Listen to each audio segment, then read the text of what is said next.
মোদী চৰকাৰৰ পতন নিশ্চিত, হাতত কলম বহি লৈ দিল্লীত হাজিৰ নাইডু, ডিমাণ্ড 1,11,000 কোটি টকা। নমস্কাৰ, নিউজ অন নৰ্থ ইষ্টৰ আজিৰ এই প্ৰতিবেদনলৈ আপোনাক স্বাগতম। আপুনি চাই আছে দেশৰ এটা অগ্ৰণী নিৰ্ভীক নিৰপেক্ষ আৰু বহুভাষিক চেনেল নিউজ অন নৰ্থ ইষ্ট।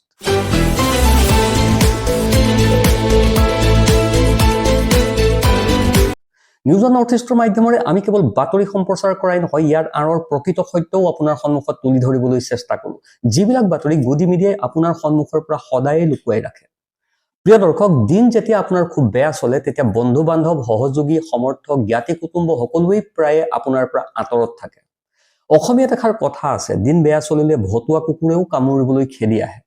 ঠিক তেনেকুৱা অৱস্থাই হৈছে এতিয়া মোদী চৰকাৰৰ। কেন্দ্ৰত মোদী চৰকাৰ এতিয়া ডুবু অৱস্থাত। কেন্দ্ৰত মোদী চৰকাৰৰ কোন সময়ত পতন ঘটিব পাৰে তাৰো কোনো নিশ্চয়তা নাই। ট্ৰেড ডিল, এফটিন ফাইল, জেনেৰেল নাৰায়ণৰ গ্ৰন্থৰ সেই ভয়াৱহ স্বীকাৰোক্তি, CAGৰ ৰিপৰ্ট আৰু শেহতীয়াকৈ ভোটাৰৰ মাজত আঁচনিৰ নামত চৰকাৰী ধন ব্যয় কৰি বিজেপিয়ে ভোটাৰৰ ভোট প্ৰলোভনমূলকভাৱে ক্ৰয় কৰাৰ বিৰুদ্ধে মহামান্য সুপ্ৰিম কোৰ্টে দিয়া আদেশ, ভোট চুৰি ইত্যাদিক লৈ জংগী প্ৰতিবাদেৰে প্ৰধানমন্ত্ৰী মোদীজীৰ মসনদ কঁপাই তুলিছে বিৰোধীয়ে। ঠিক সন্মুখত বিপদ ঘণ্টা দেখি এইবাৰ হিচাপ বিচাৰি দিল্লীত একেদিনেই 5 গৰাকীকৈ মন্ত্ৰীক সাক্ষাৎ কৰিছে সেই মোদী মন্ত্ৰীসভাৰ ত্ৰাণকৰ্তা চন্দ্ৰবাবু নাইডু। আৰু এতিয়া হাতত কাগজ কলম লৈ বহি মোদী চৰকাৰৰ মন্ত্ৰীসকলৰ সৈতে হিচাপ নিষ্পত্তি কৰিবলৈ দিল্লীত উপস্থিত হৈছে চন্দ্ৰবাবু নাইডু। আপোনাৰ স্ক্ৰীনত দেখা ছবিবোৰে চন্দ্ৰবাবু নাইডু কিমান খঙত আছে আৰু এতিয়া কেনেকৈ ফাইনেল আল্টিমেটাম জাৰি কৰিছে সেই বিষয়ে বহু কথাই প্ৰকাশ কৰিছে। কি হৈছে সকলোৱে বুজিব। উল্টা চশমাৰ এই বাতৰিটো চাওক। संसद के सत्र का आखिरी दिन था।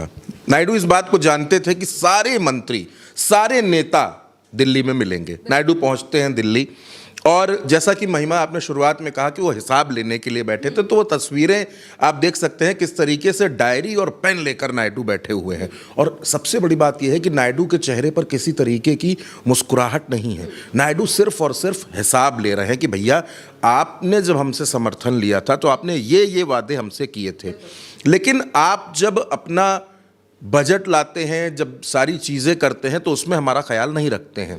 अब जब ये बात आएगी, क्योंकि 2025 का आपने देखा था बजट, तो जिन लोगों से नायडू ने मुलाकात की है उसमें सबसे बड़ा नाम मैं आपको बताऊं, वो नाम है निर्मला सीतारमण का। निर्मला सीतारमण से उन्होंने मुलाकात की। और सबसे बड़ी बात महिमा एक और है, कई बार नेता जब मुलाकातें करते हैं तो अपनी तस्वीर डालते हैं और ये कहते हैं कि मुलाकात हुई, बहुत अच्छा लगा, बस। नायडू ने ऐसा नहीं किया। नायडू ने वो सारी बातें लिख दी हैं जो उन्होंने मांगा है। क्या मांगा है नायडू ने, आप ये देखिए। निर्मला सीतारमण से उन्होंने क्या मांगा। आप इस बात को जानती हैं कि आंध्र प्रदेश की एक नई राजधानी बननी है, उसका नाम है अमरावती। अमरावती के लिए नायडू ने बजट की मांग की और नायडू ने लाख, 2 लाख, 10 लाख रुपए नहीं मांगे, 10,000 करोड़ रुपए नायडू ने केंद्र सरकार से मांगे हैं। और ये भी बता दिया है कि फरवरी के बजट में इसको सैंक्शन कीजिए। इसके साथ साथ नायडू ने क्या कहा, नायडू ने ये भी कहा कि ये 10,000 करोड़ तो हमारे हैं ही, इस पर कहीं से कोई डाउट नहीं है, लेकिन नायडू ने ये भी बता दिया कि कैपिटल प्रोजेक्ट के लिए आपने 5,000 करोड़ का वादा किया था, वो कहाँ है, वो भी हमको दीजिए। यानी 10,000 करोड़ उधर, 5,000 करोड़ इधर, 15,000 करोड़ तो सिर्फ निर्मला सीतारमण से मांग लिए।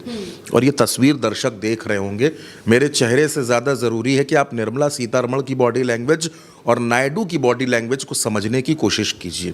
इसके बाद अभी बात यहीं नहीं रुकती है, इसके बाद वो पहुंच जाते हैं नितिन गडकरी के पास। नितिन गडकरी के बगल में बैठकर अधिकारियों को बिठाया गया है, ये तस्वीरें आप देख सकते हैं, अधिकारियों को बिठाया गया है और इसमें वो लिखते क्या हैं कि नितिन गडकरी जी से मिलकर मुझको बहुत अच्छा लगा, लेकिन मैंने बता दिया कि NH65, NH13 और द ब्रिज अमरावती, जैसा कि मैंने आपसे कहा था अमरावती, इन चीज़ों को पूरा कर दिया जाए। चलिए, नितिन गडकरी हो गए, निर्मला सीतारमण, 2 मंत्री, और दोनों ताकतवर हैं महिमा, दोनों कमज़ोर नहीं हैं। इसके बाद वो पहुंचते हैं एक और ताकतवर मंत्री के पास, उनका नाम है हरदीप सिंह पुरी। हरदीप सिंह पुरी से वो कहते हैं कि भाई साहब ऐसा है कि हमने आपसे एक मांग की थी और मांग ये थी कि BPCL की रिफाइनरी का प्रोजेक्ट लगना है हमारे यहाँ, और उसके लिए मैंने ज़मीन दे दी थी, लेकिन बजट आपको देना था। बजट जब आप सुनेंगे आपके होश उड़ जाएंगे। वो बजट है 96,000 करोड़ का। ये हरदीप सिंह पुरी से उन्होंने मांग लिया है कि अब इसको रिलीज करना आप शुरू कीजिए। अभी यहीं मत रुकिए, अभी और मंत्री बाकी हैं। इसके बाद नायडू साहब पहुंचते हैं सर्बानंद सोनोवाल के पास। सर्बानंद सोनोवाल आप जानते हैं कि नरेंद्र मोदी के बड़े भरोसेमंद और बड़े करीबी मंत्रियों में आते हैं। चलिए, अब वो जब पहुंचते हैं सर्बानंद सोनोवाल के पास तो वहां पर क्या होता है ये भी मैं आपको बता देता हूं। सर्बानंद सोनोवाल के पास जब वो पहुंचते हैं तो वहां पर अपनी मांगों की फहरिस्त वो भी रख देते हैं कि भाई सर्बानंद सोनोवाल जी, आपने हमसे जो वादे किए थे उन वादों का क्या हुआ, आप हमको ये बताइए। उनसे मुलाकात करके, क्योंकि जो सर्बानंद सोनोवाल हैं उनके पास बहुत से डिपार्टमेंट हैं, तो उसमें उन्होंने फिशिंग को लेकर और फिशिंग लेबर्स को लेकर अपनी मांगे कर दी हैं। आपको ये याद है कि नायडू ने अपनी नाराज़गी जाहिर की थी जब ट्रंप ने टैरिफ लगाया था, तो इसी शिपिंग और इन्हीं लेबर्स को लेकर तमाम तरीके की बातें सामने आई थी। और इसके बाद नायडू साहब पहुंचते हैं मनोहर लाल खट्टर के पास। मनोहर लाल खट्टर से वो कहते हैं कि भाई आंध्र प्रदेश में मेट्रो प्रोजेक्ट की क्या स्थिति है। और मनोहर लाल खट्टर बैठे हैं, नायडू बैठे हैं, नायडू के हाथ में पेन है और बातें हो रही हैं और पूछ रहे हैं कि काम कहाँ तक पहुँचा, ये बताइए।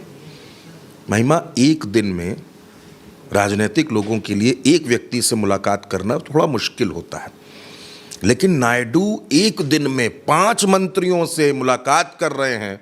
हालांकि मुलाकात तो उन्होंने अमित शाह से भी कर ली है, अमित शाह से मुलाकात की भी तस्वीर आप देख सकते हैं, लेकिन 5 मंत्रियों से, सरकार के मंत्री नितिन गडकरी, निर्मला सीतारमण, हरदीप सिंह पुरी, मनोहर लाल खट्टर, सर्बानंद सोनोवाल, इन सबसे मुलाकात कर ली है और इन सबको अपना मैसेज बता दिया है कि आप लोगों के पास जो जो प्रोजेक्ट हैं, ऐसा लग रहा है जैसे नायडू हिसाब ले रहे हैं मोदी के मंत्रियों से कि भाई तुमने क्या काम किया, तुमने क्या काम किया, तुमको जो काम मिला था तुमने क्या किया। और एक और बात महिमा यहाँ पर आपके लिए भी जाननी बहुत ज़रूरी है, दर्शकों के लिए भी बहुत ज़रूरी है। इसी तरह से 2018 में चंद्रबाबू नायडू ने नरेंद्र मोदी का साथ छोड़ दिया था और अब 2025 खत्म हो रहा है, 2026 आ रहा है। नायडू को लग रहा है कि भाई 2 साल होने को आ गए आपके साथ और हमको मिला क्या है। तो अब नायडू अपनी मांगों की उन्होंने पूरी फहरिस्त पन्ने पर लिखी, मंत्रियों के पास पहुंचे और ये कहा कि भैया ये लीजिए हमारी लिस्ट और इसको पूरा कीजिए। অৰ্থাৎ চন্দ্ৰবাবু নাইডুৱে এইবাৰ পুৰণা হিচাপ নিষ্পত্তি কৰিবলৈ আহিছে। সহজ ভাষাত ক'বলৈ গ'লে তেওঁ চৰকাৰক দিয়া সমৰ্থনৰ প্ৰতিমূল্য সময়ে সময়ে আদায় কৰি আহিছে আৰু এতিয়া তেওঁ একেই দাবী কৰিবলৈ দিল্লীত উপস্থিত হৈছে। এতিয়া লক্ষণীয় হ'ব নাইডুৰ দাবী মোদী চৰকাৰে কিমান দূৰ পূৰণ কৰিবলৈ সক্ষম হ'ব। প্ৰিয় দৰ্শক, এইখিনিতে মই আপোনাক কিবা এটা ক'ব বিচাৰিছো। সত্যনিষ্ঠ সাংবাদিকতা কৰাটো আজিকালি কিমান কঠিন কাম, কিন্তু এনে পৰিস্থিতিটো যদি কোনোবাই আপোনাৰ খবৰ প্ৰচাৰ কৰিছে, আপোনাৰ ইস্যুৰ কথা কৈছে, তেন্তে আপুনি তেওঁলোকক সমৰ্থন কৰা উচিত।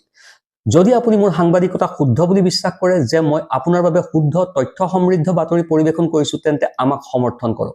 ভিডিঅ'টো ভাল লাগিলে লাইক, সাবস্ক্ৰাইব কৰক আৰু আপোনাৰ মতামত কমেন্ট সেকশনত প্ৰদান কৰক, কাৰণ আপোনাৰ কণ্ঠই হৈছে আমাৰ মূল শক্তি। Bureau' report, news on north East.